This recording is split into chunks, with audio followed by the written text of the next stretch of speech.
Rostomili ludkowie, wynokwiłach tukaj dla was taki kniw.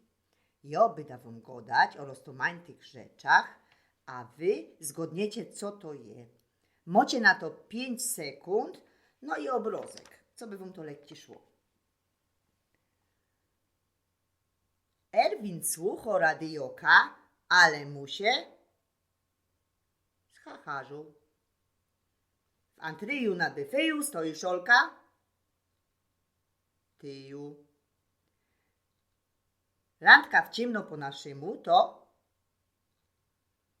zolity po cimoku.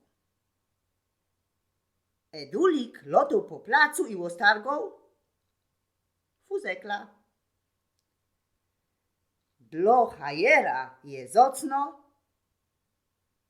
gruba. Po wiosennych roztopach przyjdzie ciapleta i maraz. Na taką festelną łopata go dają hercowa albo babsko żyć.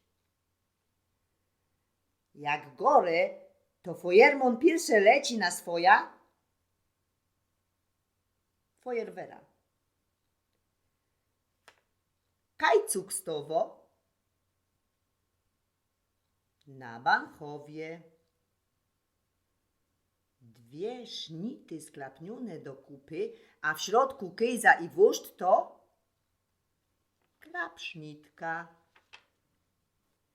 Ja tuż pięknie wam dziękuję za oglądanie, a przyciśnijcie też tam potem, wiecie, na ta dźwigniono ku górze gorść. A jakbyście mogli, to cyknijcie też tam ten czerwony knefel, wiecie, to by da fest rada.